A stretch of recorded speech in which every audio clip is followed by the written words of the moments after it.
Hello, everyone, and welcome to another special little episode we're doing here. A few weeks ago we did a breakdown of the Best Actress race, and now, today, it's only fair that we do a breakdown of the Best Actor race as well. Sometimes not as exciting as the Best Actress race, but I think this year it's pretty exciting in terms of the contenders we have. I think there's like 7 legit contenders, and then there's a few others that we're going to throw in there, maybe 8 now legit contenders, but there's a few spots that seem pretty certain. But before we get into it, Anthony, how's the Best Actor race overall looking to you?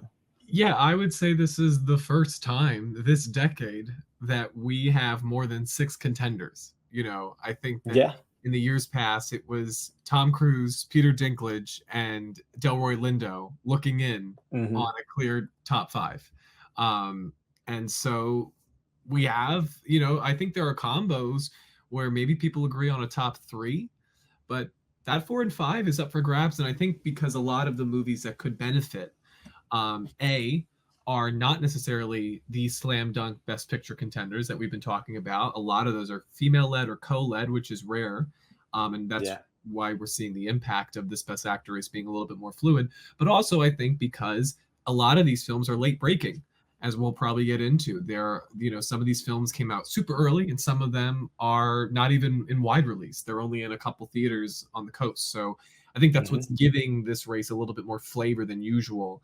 And then you also have to take into the fact that both of our the predecessor awards that we've gotten, Golden Globes has 6 nominations, so that kind of Yeah. doesn't whittle it down for you. It doesn't give us a path forward. I think Critics' Choice too was 6 nominees. Yep. So Everyone so far is 6. So yeah, is BAFTA. SAG will be our only one with 5 this year. yeah, and I think it doesn't help when you have 6, and there were certain movies that are not going to be as widely seen because they weren't released. Hmm. So it's a very interesting race. I think we might agree, we might not agree. I feel like in the end we might We'll not agree on see. who the 5 are. Yeah, we're gonna go over each individual contender, give some pros and cons on their chances of getting nominated if we think they will. And I think once we've had that full discussion, maybe one of us will sway the other on some spots. We'll give our final 5 as of now for predictions. I mean, nominations come out soon, so this will probably be our last singular breakdown before nominations for this specific race. So let's get into it with a movie recently released. Lots of talk surrounding this one. Let's begin with Bradley Cooper in Maestro. I think you are a bigger fan of this film than I am, but I think even going into this award season, I think lots of people, it's kind of the thing that's happened in a lot of years, like with The Whale last year. Like they release an image of the actor in like crazy makeup, like a year before the film releases. Everyone's like, okay, this is how they're going to get their Oscar. Happened last year with The Whale, could very well happen again this year with Maestro, that we saw the best actor race with that first image drop completely come to an end. But I think this year's a little more competitive in terms of, I think, in terms of the strength of the other films overall, compared to like an Austin Butler and Elvis or a Colin Farrell and Banshees, that we've got a Cillian Murphy and Oppenheimer, Giamatti and Holdovers. I think those two are a little bit more stronger competition than Fraser had last year. But I mean, the pros are pretty obvious. It's a showy biopic performance. He's got a ton of makeup. There's People say there's an overdue narrative with him, but I don't think there really is. He has a ton of nominations, but I don't think he's. I don't think they care about overdue narratives as much as we think they do. Or else, I think Glenn Close would probably have an Oscar. I think maybe in some situations it's a benefit, but I don't think just the fact that he's overdue is enough for him to get the win. But I mean, he's definitely like a top 2 contender. I mean, I think he's currently the number 1. I think most people think he's going to win at this point, but that's for another day. What do you think of his chances, Anthony? I think I think you laid it out really beautifully, and I think all those facets could either help him or hurt him depending on where your Hmm. perspective lies. I think it's really tough because as much as I admire the film and I admire Bradley Cooper, the director, I'm not as high on him as an actor. I don't think it's a bad performance by any means, but Hmm. I, I personally cared for Carey Mulligan's work more in the film, and Me I too. don't think he disappeared as much as I maybe would have liked him to. And it's not my favorite performance of his. Now I will see it again, and maybe my opinion of it will rise higher. And again, I didn't dislike the performance, but frankly, I do think what's helping him the most in the conversation is this overdue narrative. And I agree with you that I don't know if that's how they tend to vote. I mean, when's the last time that somebody won it just because they hadn't won before? I mean, you could argue Leonardo DiCaprio for The Revenant, but there's an argument to be His made. competition wasn't very strong that year, I would say. Wasn't very strong. His biggest competition was in a comedy with Matt Damon and The Martian, and it was a big, bold, bravado. I think it's likened to the respect that people have for Emma Stone in Poor Things, that they just took on this monstrous role. So it's even hard for me to say that that was a career achievement. Also, he wasn't in his 50s or 60s. Leo was still quite young, and he'd only, again, Matthew McConaughey, like, they tend not to win career achievements for films that,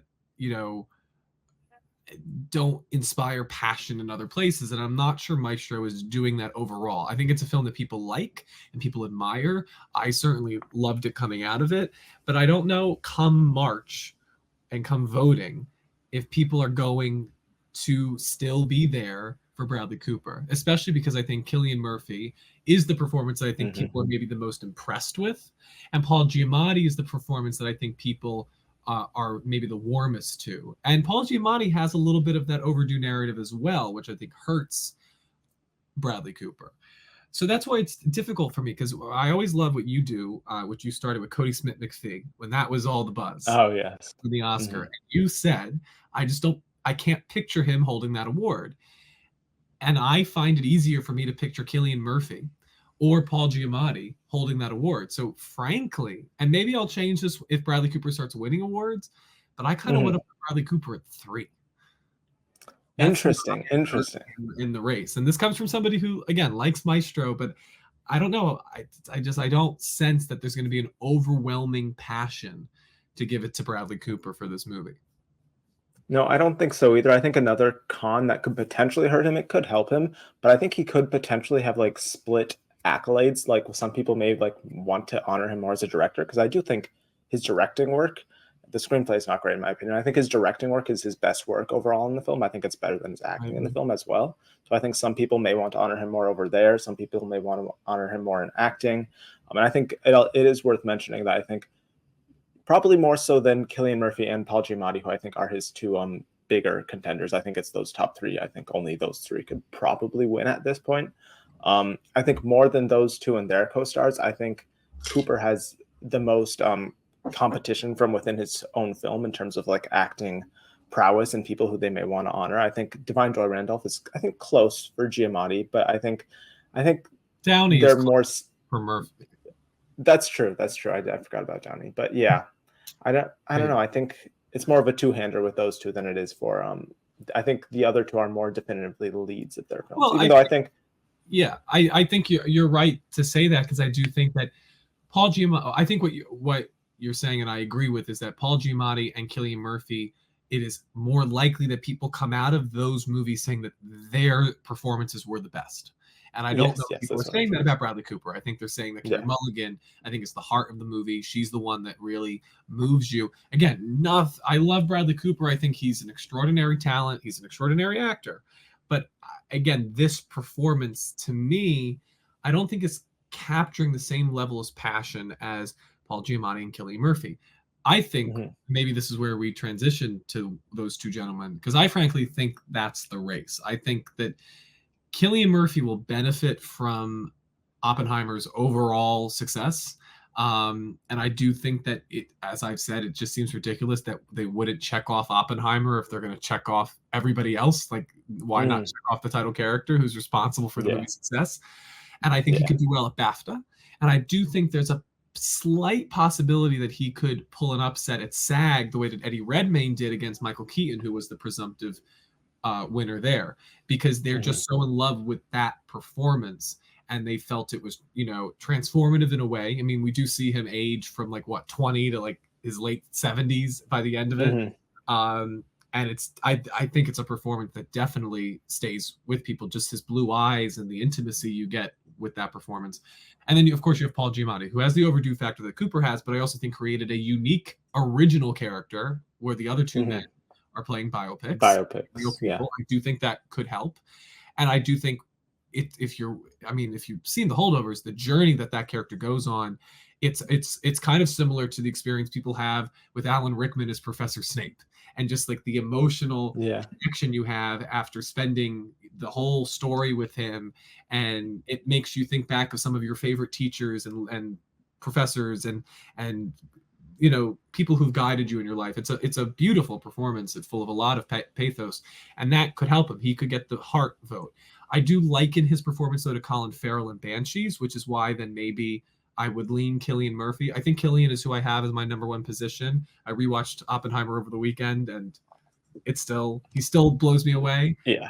Just go back and watch the differences, the subtleties from the way he plays Oppenheimer in the black and white from Downey's perspective, and then when he's in the color in his perspective. Subtle work. It's a masterclass overall. Yeah, it's a masterclass. And I think people, when it comes time to it, because this is the thing too, Oppenheimer is going to be the movie that people will go back and rewatch because people saw it in July. They're seeing Maestro and Holdovers for the first time. And I've always said that to win these awards, you need to be able to see your movie multiple times. And I think that's guaranteed to happen because people saw Oppenheimer a while ago. They're going to go back, see it in theaters again when they re-release it in 70 millimeter and IMAX. And I think that will also help Cillian because it will remind people just how good he is. The shock of seeing the movie the first time will wear off, and they'll get to really just focus in on him. And yeah, it could just be that rare performance that he wins on his first nomination. Before we get too deep into Cillian, I like to spread out our top three, but so we don't address them all just immediately at the start. Let's go to another biopic performance that I think it's one of the 6 performances so far this season that has gotten both Golden Globe and Critics' Choice nominated. He's on the periphery a little bit, but he's having a good year. Let's transition to Colman Domingo in Rustin. This is an interesting one. I don't know, have you seen the film? It's on my list for this week. Okay. Yeah. It's a biopic movie. It's nothing too special, but I think obviously the best part of it is him. His performance is easily the standout of the film and the best part of it. It's a relatively showy. I mean, he's doing a whole different voice that's very noticeable. He had some emotional moments. It's pretty showy overall. He's having, as I just said, a great year. He's got this in Color Purple. He's really campaigning and he's very charismatic. So I think that helps him a lot if he continues to campaign. And it's, kind of like about, in a way, if he gets the nomination, recognizing an unrecognized historical figure. But I do think, I just can't get away from the fact that when the film released, it had no buzz. And it continues to have no buzz. No one is talking about this film. Like, if you look up Colman Domingo R on Google, Colman Domingo Rustin is the 5th thing that comes up. Does Colman Domingo Rue come up before? I forget what the other ones were, but I was surprised when I looked it up to get these images that Rustin was the 5th thing after Colman Domingo. I think what will help Rustin is another movie, which is The Color Purple. I think if people really feel like he had a great year, that other movie could boost his chances the way that The Report and The Rise of Skywalker helped boost Adam Driver to a nomination for Marriage Story. That could help him. The other thing that's a possibility, because Color Purple seems to be coming on stronger than other people, I was always behind it. Other people anticipated with this great box office performance, is that there is a chance that he could get nominated in supporting, or people vote for him in both categories and then he misses out on both. I think that's also, we could see Amy Adams syndrome, where Amy Adams had Nocturnal Animals, which probably put her in supporting, and Arrival, which was lead, and she was great in both. And that took her out of the running, and then she didn't get nominated for either, despite both movies doing quite well. And both Arrival, of course, is a Best Picture nominee, and Michael Shannon got in for supporting actor for Nocturnal Animals. So they definitely saw both movies. I think that is starting to become very likely, especially because Rustin is just not making a mark. And unlike another Netflix movie that I think you can compare it to, which is Nyad, the thing that helps Jodie Foster is that supporting actress, I think, is a little bit more barren as far as filling spots. And I do think what happened for Matthew McConaughey is going to happen for Jodie Foster, which is that right during voting, True Detective is going to come in right at the middle time. I looked it up. It's right in the middle of Oscar voting. It's perfect. And she's much more of a veteran, I think, than Domingo is seen as. Yeah. And I think, to be honest, I think more people saw Nyad than Rustin. That's where I think the race currently stands with him, and I currently do not have him on my list. I currently don't have him as well. I've been considering it. I would need to see him. I think because there's 6 spots, I think he's a pretty solid 6 because he has solidified himself in the Golden Globes and Critics' Choice. But I just don't. I need You people need to to be show up at talking about the SAG. film.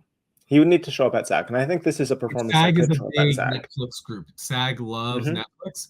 So if he Yeah, doesn't get in there, then he's we done. and Yeah. SAG loves biopics. Remember, they were the Hmm. ones that did all 4 actresses in 2021, all the biopic ones. They did Lady Gaga for House of Gucci. They did Kristen Yeah. Stewart for Spencer. They did Nicole Kidman for Being the Ricardos, and then Jessica Chastain for Tammy Faye won, and then Olivia Hmm. Colman for The Lost Daughter was the only non-biopic one.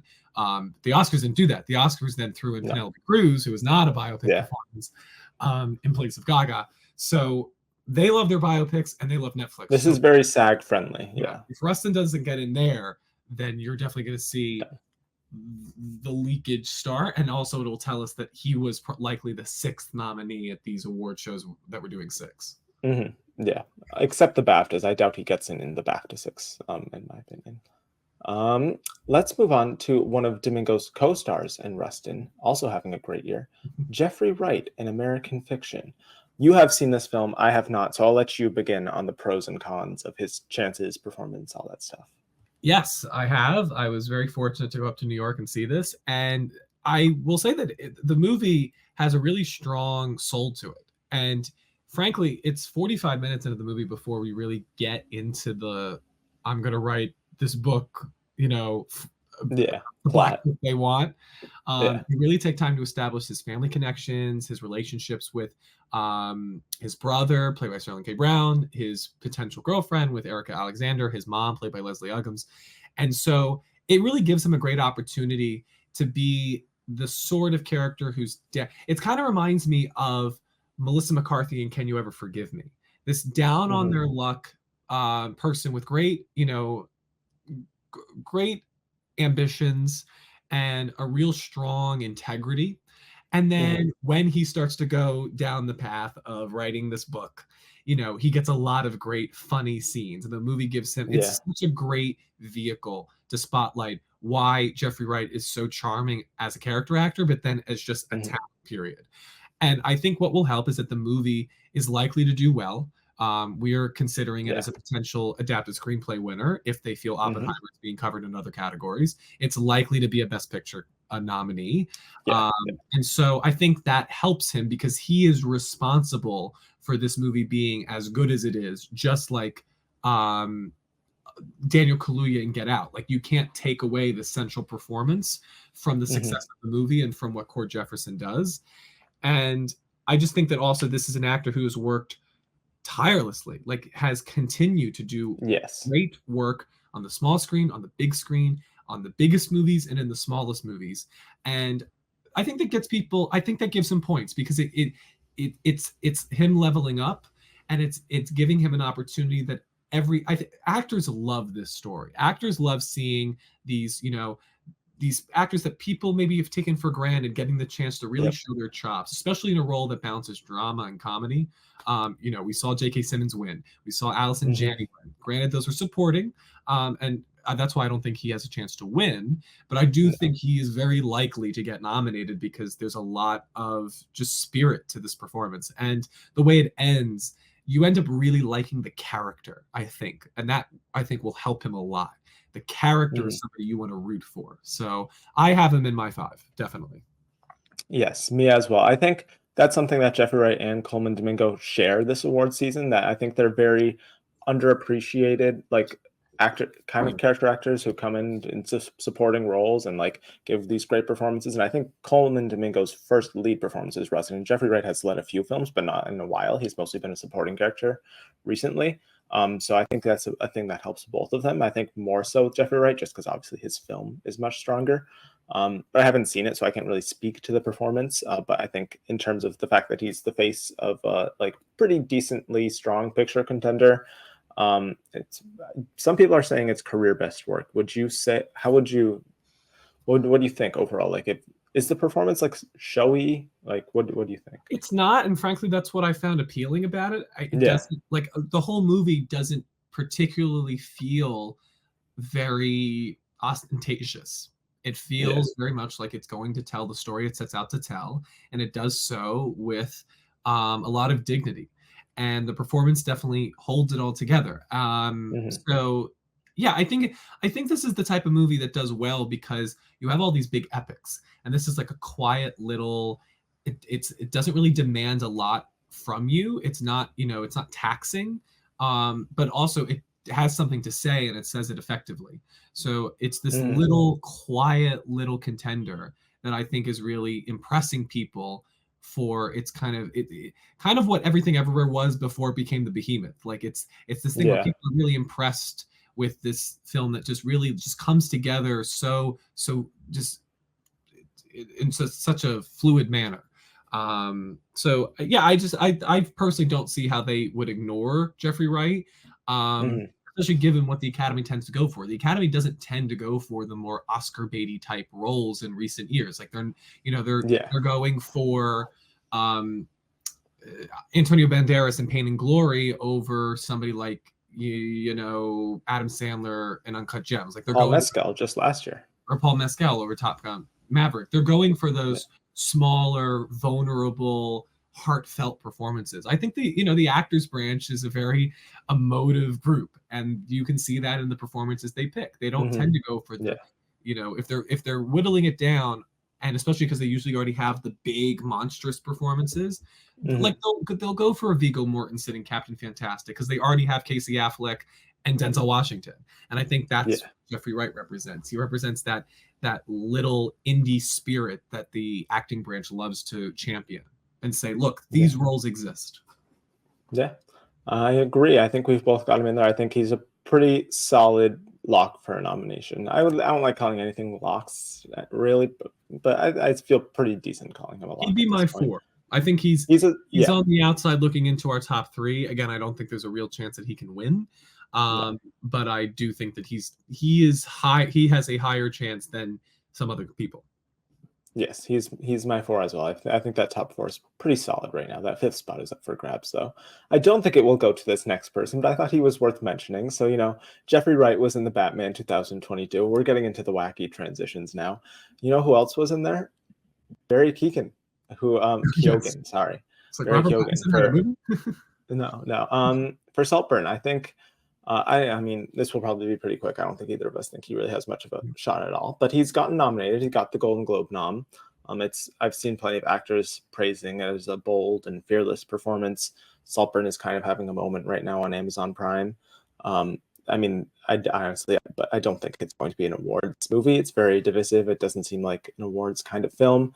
And I think he Listen, only gets in if the Don't Look movie's Up a big was a divisive contender. movie, and it hit Netflix, and people watched it. Listen, I eyeballs. trust Netflix though. Amazon That's true, but eyeballs slash matter greatly, yeah. and I did see a lot of people watching it, and more Oh people yeah, than I expected. it's popular. Yeah, Yeah, everyone and he who is didn't see great. it in And theaters is getting to it. he is great in the film. There's great Hmm. craft to it. I Yeah. I think like Color Purple, it maybe got a little bit of a notch up.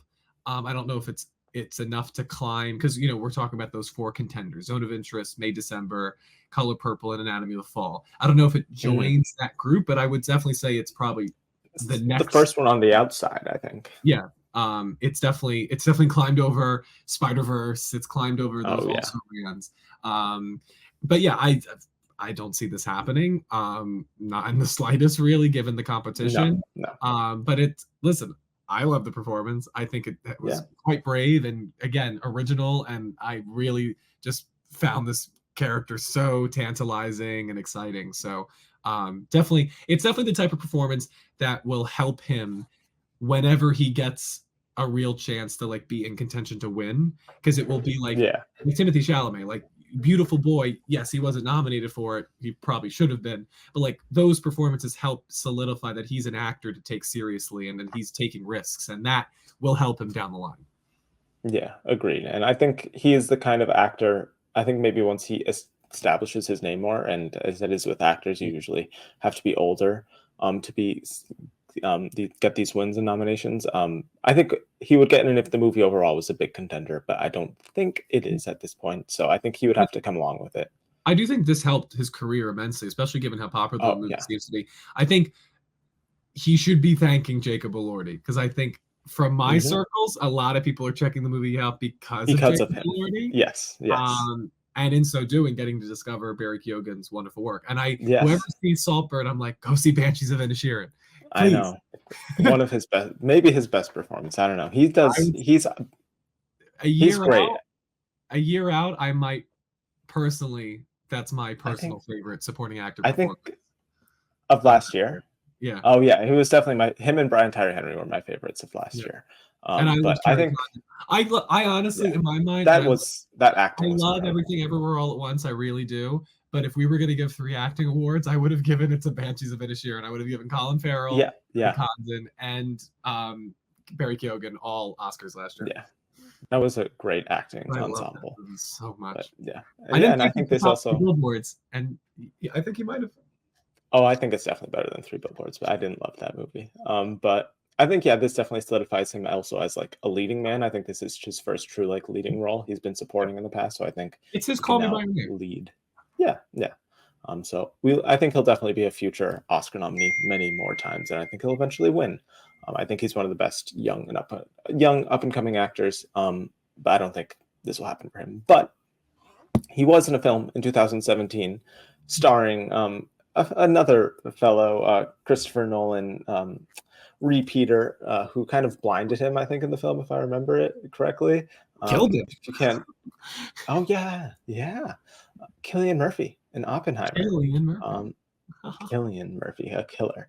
I mean, yeah, we kind of touched on him a little bit before. I mean, biopic performance, he's the face of the entire film. It's the biggest biopic film of all time, which is huge, and they love their biopic films at the Oscars often. But I think what helps. He's Oh, go ahead. above this. This is the thing. He's not. I don't think that's the number one thing, and I think that's what helps him. Oppenheimer is such a multi-layered character that it doesn't even feel like a biopic. He's not posturing. He's not trying to recreate famous images. Yeah. Like this is unlike anything we've seen. And frankly, if Cillian Murphy had been nominated already, I think people would be predicting him as a slam dunk, frankly. Yeah. Yeah, I agree. I think what also helps him in comparison to Bradley Cooper is I think he's very humble. I think he doesn't really care much about this award season stuff, and we've seen that voters like that a lot of times. They often don't. He loves. They don't. Yeah, he's all about the craft. He doesn't really seem to.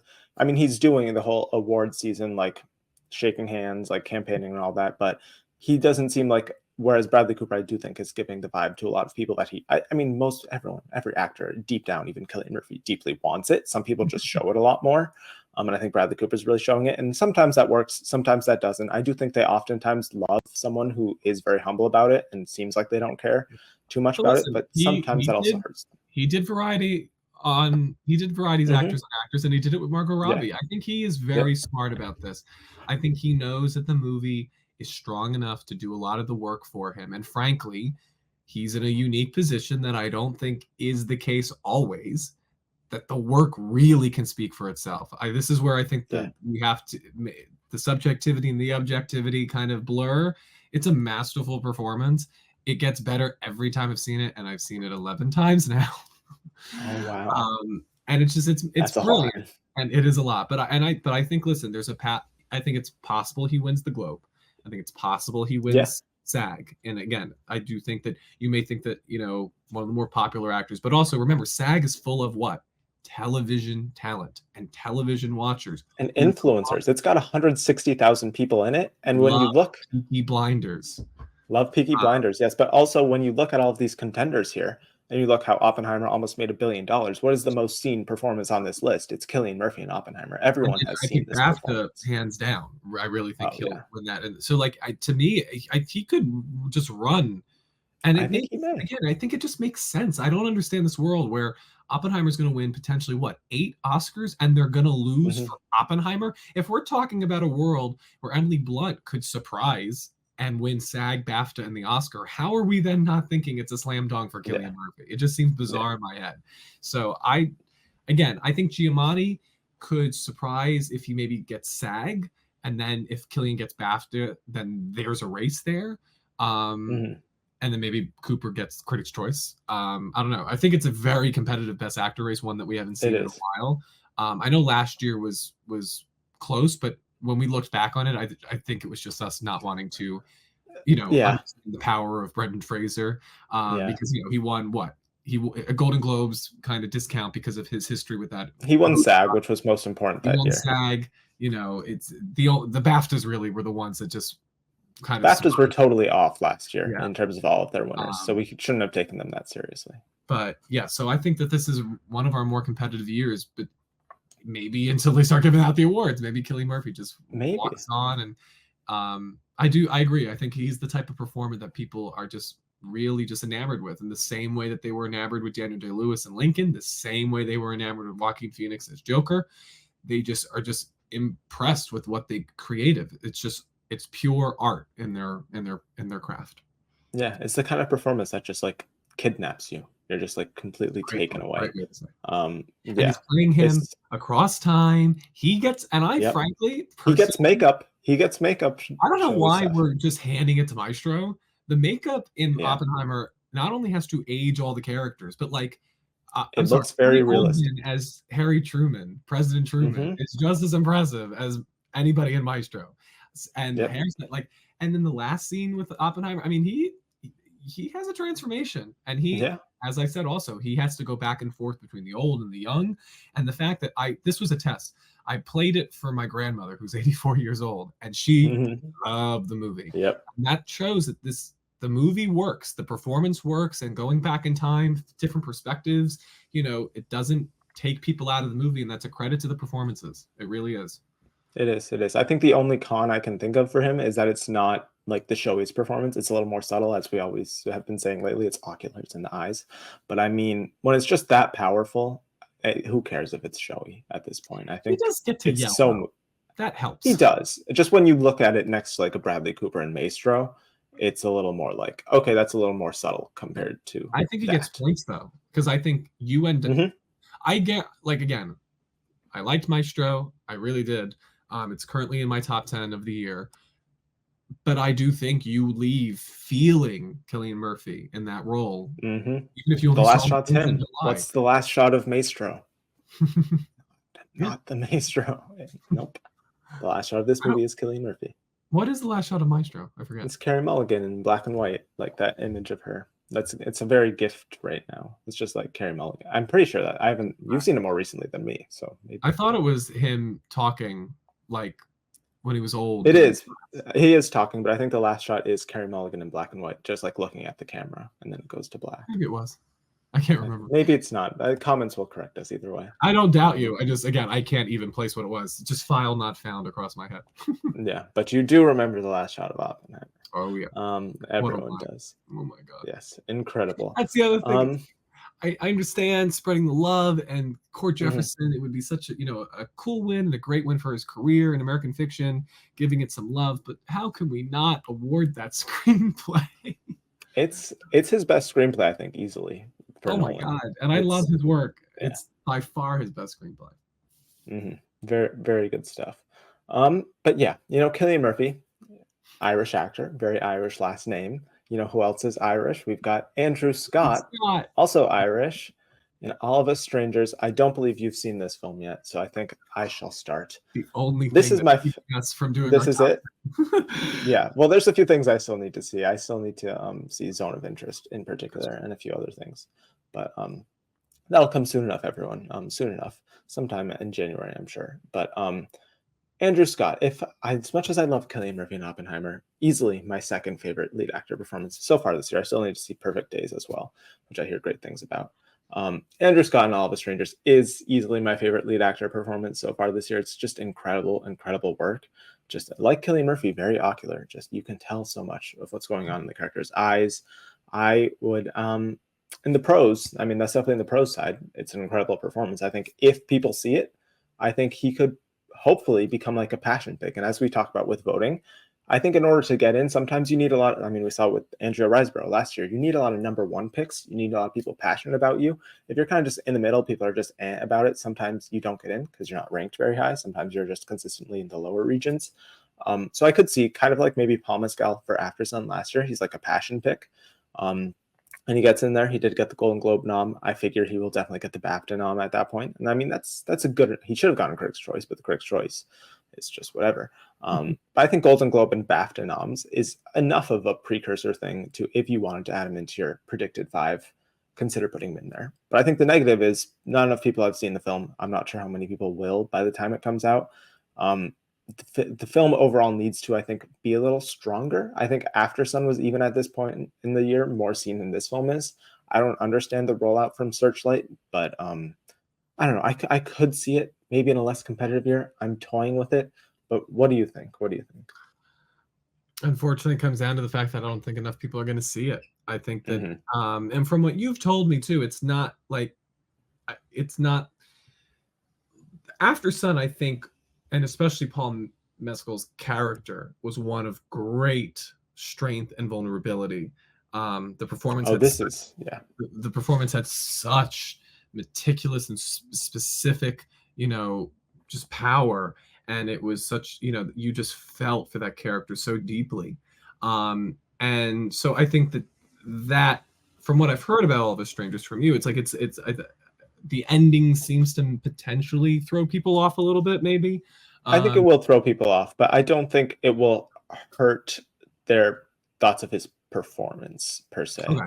I think his performance is just, it's not like it's like, I think Paul Mescal and After Sun is much more like subtle work than, Andrew Scott's work is great in this, and it is a lot of great subtle stuff, but he gets to cry. He's going through a lot of emotional stuff in the film. Yeah. So he does get to have his showy moments. Yeah. I love the performance. So I don't know. When we get to our final 5, I may make it a passion pick. I just don't think enough people are going to see it, unfortunately. Yeah. And I think also it's, you look at the type of queer stories that we see get awarded and the ones that get nominated, and we know what they like. They like Freddie Mercury. Yep. They like The Favorite. I don't know if this one is the same type of performance. I know you've talked about this a lot on Twitter, so that might hurt it too, as far as non-queer people identifying with this experience in this relationship. Which I think could hurt a little bit. Unfortunately, I think it could, but I do think there is a universal aspect to. I think the queer aspect is a big part of the film, but I do think there is a universal aspect about it. I don't want to spoil it, but I think lots of people know a huge amount of the film is about him and his relationship with his parents and him dealing with that. And I think there's something about things you never got to say, experiences you never got to experience. I think that will resonate with pretty much everyone, because everyone's got parents. So we'll see. I think it speaks. It's nothing against him. It's more against the fact that whether people see the movie's accessibility, and also just that there's somebody else who we might be talking about next that is probably more likely to get that number 5th spot. Maybe. I doubt you think this person's in 5th, but Andrew Scott is 5'8". Do you know who else is 5'8"? Oh no, Zac Efron is. He's 5'8". Transition this one. Zac Efron is 5'8". Yep, that's how he's able to pack on so much muscle. Yeah, Vanessa Hudgens must be very short, or he was on a soapbox. Who knows?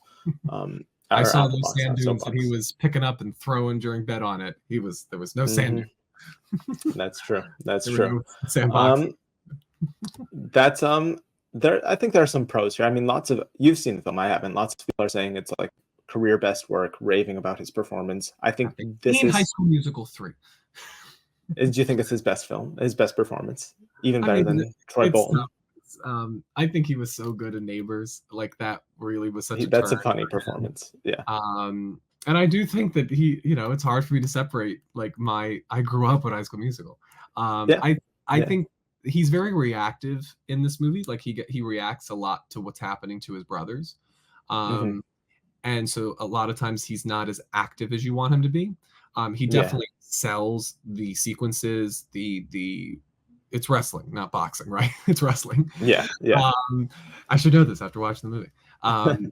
He sells those sequences flawlessly. It's very muscular, of course. There's a visceral nature to the transformation. It's heartbreaking. It's transformative. And the last scene, I think, is so just tears your heart in two. So it's a good performance. I think that my feelings on the movie, I think the movie started very strong. The first hour is impeccably well directed. And Yeah. frankly, I just think it got a little bit repetitive with the suffering that was happening. And a lot of that Okay. has little to do with Zac Efron. Um, Hmm. and it's a lot to do. You get all the other brothers, they're not Yeah. really vignettes, but they're moments. Um, Yeah. and so I think that hurts him a little bit. Hmm. Because there's parts of the movie where he's not really doing much. Yeah. I honestly think that you could have, in a weird way, this is one of those Lakeith Stanfield supporting actor things that wouldn't have surprised me if they tried to push him for supporting type of thing. Oh, okay. Like Yeah, because it is an ensemble. it's an ensemble. He's the biggest star. He's top billed. It makes sense. But like, it's the type of performance where I'm like, if they tried, it wouldn't be the biggest shock to me. Because Yeah. there again, Yeah. I do think in the end, like because of the real life story, there's a lot of the scenes that he's not in, and he is reacting to a lot. So I just think that he's light on doing stuff. Again, to me, the performance is good, but it's not, I think, going to crack the top 5. I think that the fact that he couldn't get in with Critics' Choice this year, especially, says Hmm. something. He couldn't get into the Golden Globe 6. You could say that was a visibility issue, but also I don't know if that's going to improve. The box office is good, but it's not like Hmm. earth shattering. Um, Yeah. so yeah, I think that frankly, and I do think the movie is very depressing, and you have to Hmm. be really good to subside that. Like Manchester by Yeah. the Sea was a masterwork, and that's how it could Hmm. subside that. I think The Iron Claw is a good movie. It's a really good movie at points, but I don't think it's enough to get people to go back. Again, I would never watch this movie again. It's devastating. Yeah. I don't think Hmm. people are thinking about it too long after. Yeah. Maybe I'm in the minority. People seem to love this movie, but Hmm. I think that A24 especially has other priorities. They've got a lot to do. Yeah. He's gonna have to knock out Leo, and I don't see that happening. Yeah. Yeah. I mean, I think what could be helpful on the pro side is the film is getting a good surge in like positive buzz and momentum. I think at the right time. I think if it maintains it to like another week or two into voting period and more people see it, I think that could be helpful. I just do think it is too competitive this year, but I think this cements that Zac Efron can take these kinds of roles on and could potentially be noticed for future awards films. But I don't think it will happen for this one. He's also gotten no precursors so far, unlike I think everyone else we've talked about has gotten a precursor. Yeah, so he's the first one we've talked about without a single precursor thus far. If he makes it at SAG, I'll definitely reconsider it, but I don't think he will. So I think he's Even gonna have then, I BAFTA think though. it's the type of thing that SAG goes for because he's a popular actor. Hmm. That Yeah, maybe and SAG usually this, doesn't go 5 for 5. is the thing about SAG. Who doesn't make it to SAG that we think is going to make it to the Oscars? Jeffrey Wright. Murphy will make it. The Cooper will top make three will it. make it. Giamatti will make So it. then your question is, does DiCaprio make it, and does Wright make it? Yeah, I think Wright will probably make it. I could see DiCaprio miss for someone like a Domingo or that's really it. Andrew Scott I love, but Should I we go don't to think SAG. DiCaprio? Let's go to Another DiCaprio. heartthrob. You know, another heartthrob. Zac Efron starred with Robert De Niro in Dirty Grandpa, just like Leonardo DiCaprio is starring with Robert De Niro in Killers of the Flower Moon. They've both worked with them. They were both, as you said, young heartthrobs. This is a tricky one. This is really tricky because pros, he's Leonardo DiCaprio. He rarely misses when he's in a big contender. I mean, Don't Look Up is really the only modern one I can think of. It's a kind of showy performance. He has that jailhouse scene at the end where he definitely gets to act. And And it he's should like be noted for Don't Look Up. yeah. I really believe that was an ensemble piece. I know him and J Hmm. Law were the leads, but that really was. I don't think that was looked at as a Leonardo DiCaprio star vehicle. When he is the lead of the movie, it is I don't very think it was looked at as an acting vehicle either. I think every yeah. other aspect of that film was So considered we more. think get the And SAG with ensemble nomination. yes, I think with Killers, I think it's considered much more of a acting That kind of leading film to trio. consider. Yeah, that leading trio, and he's the lead of a like top 3 picture contender, which definitely helps. I think the cons, he's not the standout of the film at all. I think people mention obviously Gladstone; she's the main spotlight. And De Niro before they mention him, he's not campaigning much, and which he doesn't need to. Leo doesn't really ever campaign these days anyways, neither does De Niro. But both of them, when they are campaigning, are putting all of their focus on Gladstone, so that may take a little focus away from both of them, but we're talking about Leo here. And he's an unlikable character. I don't know how much that will hurt him per se. That seems to unfortunately hurt actresses more than actors. But I think, I don't know how many, as I was... Matt statement. Yeah, there's definitely a whole thesis to be done there. We'll hopefully see Sarah Snook win an Emmy, but we'll see. I don't think she's know. unlikable. No spoilers for Succession, but I think she ends up redeeming herself. I don't find her dislikable. She's not at all. For some reason, lots of people do find her unlikable. She's easily, I think, the most morally, not that any of them are morally correct. Not Succession talk right now, but I think she's easily the least, that's probably the best way to put it, the least morally repugnant of those children. But yeah, the least best, I was rooting for her, and she kind of won. She kind of did in her own way. But I think there's a path forward for her. I stand by that. Maybe I'm an optimist, but I stand by that was a handhold of we can make this work somehow. And she can control him, as we've seen before. I think she takes his name. I think she drops Roy. I think she becomes Ship Gams. All right, back to the... I could see that. But I think because he's unlikable, and in general, I don't think lots of people are saying like this isn't... People are saying he's good. I don't think anyone's like, this is an incredible Leo performance, best of his career. I don't know how many, unlike I think with like an Andrew... It was in the trailer. Somebody did. Somebody says everything nowadays. But I think unlike, say, an Andrew Scott or maybe even Efron or I think Cooper and Murphy, I don't know how many number one like passion pick votes he's going to get. I do think that could hurt him. I don't think anyone's going to be like, I really need Leonardo DiCaprio to be nominated for Killers of the Flower Moon. So right now, I don't know if I'll have him in there. We'll see when we get to our final five, because I'll have to listen to what you have to say. What do you think? He's my 5. He's your 5, okay. Because Killers of the Flower Moon is an all-around player. He's very strong. Strong with the critics. So far strong with the voting groups that have voted for nominations. Yep. He's Leonardo DiCaprio. And he's a movie star. He is by far and away the lead of this movie. He's in, 50% of the film? And it's a long film. Yep. And I do think that it's not the type of character we have seen from DiCaprio. Usually, he is a very charming individual. Usually smart as well. He's smart, and if he's repugnant in a way that makes you love him, i.e. The Wolf of Wall Street. Yep. So I think he gets points for donning those teeth and making you dislike him.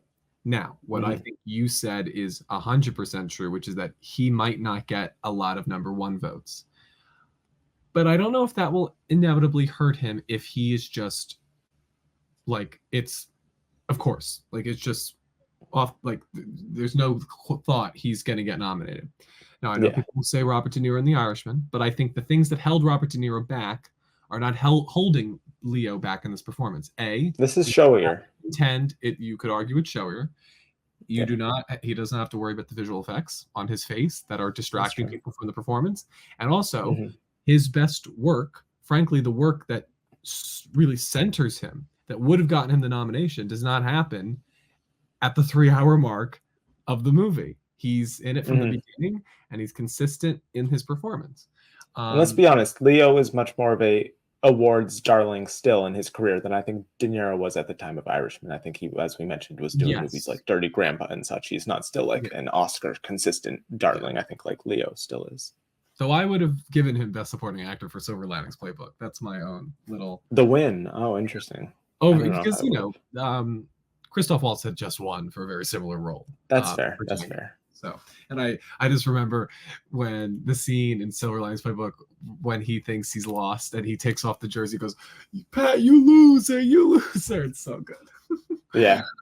He's good. He's definitely good in that. Yeah. So I just think that they're like, you look at Colman Domingo, you look at Andrew Scott, you look at Barry Keoghan, you look at all these people. And I frankly think that the star power Leo has in a very clear Best Picture frontrunner, in a performance that I do think people admire. I just don't think it's exciting people as much because Lily Gladstone is in the movie and she's exciting people because that's fresh. Yeah. And because Leo's Leo, but it doesn't mean that and I think this is what happens. I don't think people take Leo for granted. I think he's not Tom Hanks. I think people look at him, they love him, and I do think people would put this on the same level as Once Upon a Time in Hollywood over Don't Look Up. If there's two levels of Leo, they're putting it on the former than the latter. So I just think it's like you enter at your own risk if you're going to go for one of these other contenders. But I just think it's Leo. It's Leo. It's Leo and Scorsese. I don't think Leo has been nominated. Has Leo been nominated for a Scorsese movie? I'm trying to Wolf think. of Wall Street. Oh, that's right. Yes. I forgot. I don't think. It's tired. Exactly. Was he nominated for was he in The Aviator? I'm now. Was he nominated for Gangs of New York? Maybe, I don't think so. I think Wolf of Wall Street might be his only Scorsese nomination. I was like, Scorsese didn't do Blood Diamond. Let's see. No, he did not. He did not, because he wasn't. He didn't get in there for Departed. He was nominated for The Aviator. He was. Okay, that makes sense. I mean, him not getting nominated for The Departed has made me think that he's never gotten nominated for a Scorsese. Yeah. He just missed for that one. Yeah, I think I mean, it really comes down to he's Leo. I think that's really. If he gets it. This is his third. If he gets it, because it's up in the air. I think it's up in the air because he produced Wolf of Wall Street. Yes. And we've got one final person left. Someone who you could say, like Leonardo DiCaprio's character in Close with Flower Moon, is unlikable. I don't think so. I think you come around to him, which I think is why this performance is working a lot for a lot of people. Paul Giamatti in The Holdovers. A great performance. I think this is, unlike Leo, one of his career best performances. I do see passion votes for him. I know people made the argument earlier in the season that there weren't going to be passion votes for Giamatti in The Holdovers, and I just don't see that. I think people love the film. The movie. That's true. People hadn't seen the movie. Yeah. He's great in it. I think people love the film, and I think he could win. He could win. Olivia Colman. This could be the movie that everybody is maybe going to screenplay or going somewhere. Like they want to give it something, and it's just, Cillian is maybe, people are just like, all right, Oppenheimer has enough. And it's already winning an acting award with Robert Downey Jr. And Bradley Cooper doesn't motivate enough people, and they're just like, listen, I had fun with Giamatti. That's the character I remember the most. That's the one that made the biggest impression. And you could argue that he is most responsible for the movie being as good as it is, because Cillian Murphy is the lead of an impressive ensemble, part of which are getting awards. And Bradley Cooper, again, we talked about, is not the sole person driving Maestro to success. That might help Giamatti, that he is the clear face, the clear focus of The Holdovers.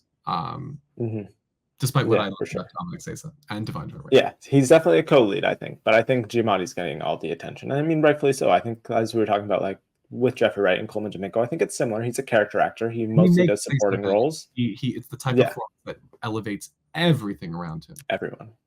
And I think I think he's underappreciated. I think lots of people, when they see this film, they're like, wow. I think sometimes you kind of forget when you don't see him, or you don't see him in these leading roles or given these kind of opportunities, because he usually isn't given a role like this very often. I think sometimes people kind of forget how awesome of an actor he is. And when you see the film, you're like, dang, I like Paul Giamatti. So I think I could see him potentially, just like you said, just like sneaking in there between the two performances and taking a win. The Globe for musical comedy, right? He doesn't have much competition there. Oh, he definitely will win that. I think he's stronger than Wright. He could win that. And then there's a I don't know about SAG. He could. I think it's possible. I don't know. I think Murphy or Cooper, I think, is really who SAG will go to. I think in a world where The Holdovers could be like Banshees of Inisherin and get into ensemble with that, just the core group, if there's enough love for the movie and they know they're going to give Cillian best ensemble, which I think is very likely to happen, and Robert Downey Jr. will already win a SAG, and that I will lock in today, then I think that maybe Paul Giamatti, again, I think it's the type of performance that I think I'm in a similar boat. Like, it might be difficult for you to fathom and for you to see. But I can see him holding the Oscar. I don't see him holding the SAG for some reason. I just, given that populist voting body, I think they're much more inclined to go for the showiness of showiness of Listen, Cooper, or Michael everyone's Keaton seen Murphy. should have had that SAG award in his hand, and it He went should to have. Eddie Redmayne. He should have. So Yep. How do you see the path going right now in terms of the precursors? I think Golden Globe, given how they're more criticky now based on their nomination picks, I think they're actually going to go for Cillian, because I think that leans a little more criticky than they didn't go for would. Bradley for A Star Is Born. That was No, they didn't. shut case closed. A Star Is Born that night. They did. Yeah. They went for Malik and Bale that year. I'm pretty And sure. they went for that's where Glenn Close started beating presumptive runner Lady Gaga.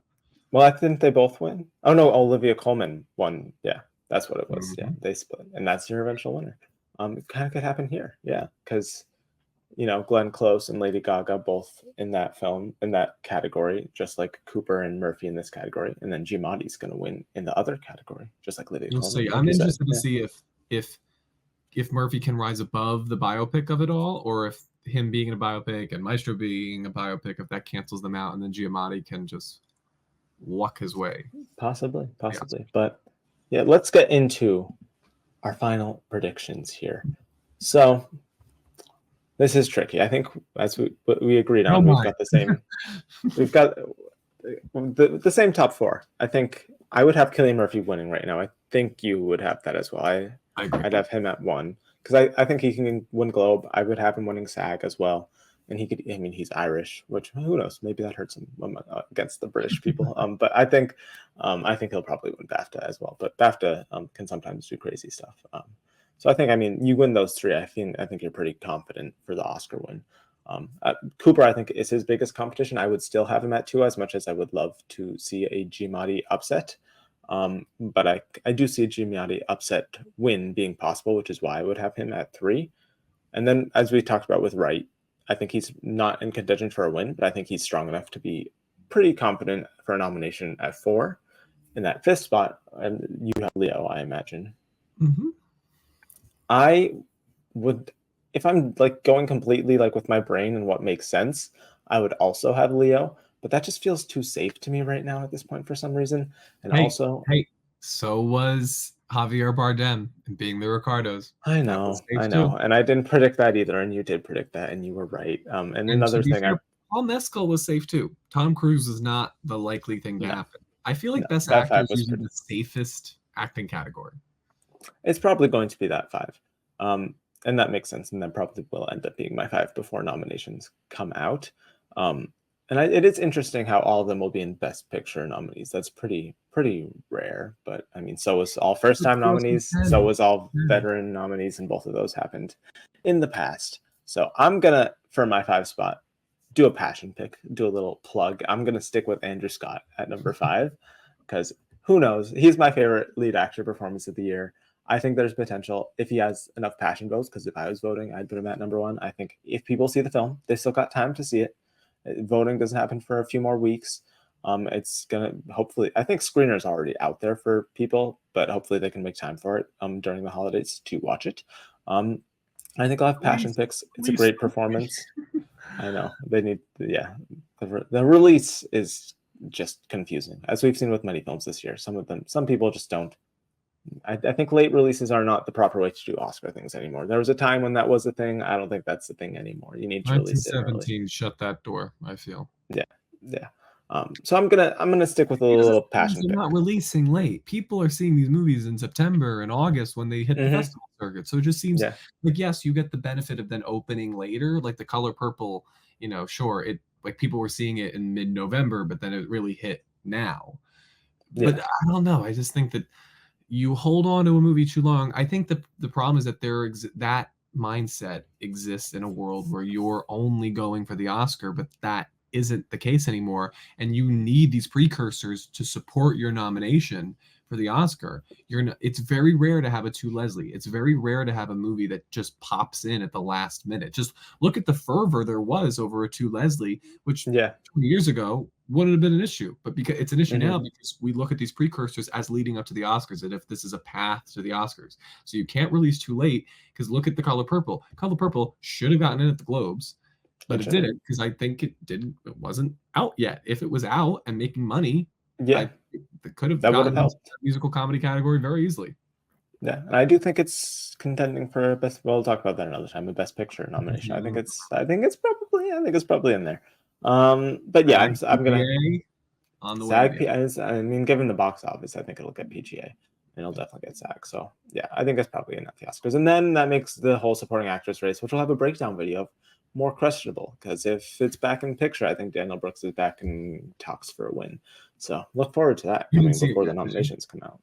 I So- know. I'm seeing it probably tomorrow is the Okay. plans. But yeah, that's our best actor race breakdown. You can expect before the nominations supporting actor and actress breakdown. Both of those interesting categories. We'll see how those turn out. And I mean, we'll have nominations are soon. We'll have end of year stuff. Obviously, will be soon. Top 10 lists. Our own awards will probably be a little later than that. Our Oscar predictions for the nominations, which are in the middle of January. I mean, we'll have that coming soon. We've got SAG predictions, DGA, PGA, Golden Globes are in early January, Emmys. So you'll want to subscribe to stay around and stay tuned for all that stuff. Where can they find you on the internet, Anthony? You can find me at Anthony_post on Letterboxd and Twitter. And yeah, I guess at a movie theater all day tomorrow. yeah. If you're in the area, yeah. So yes, thank you all for watching. Like the video, comment your predictions, your thoughts on all of the contenders here down below, and we'll see you in the next one. Goodbye.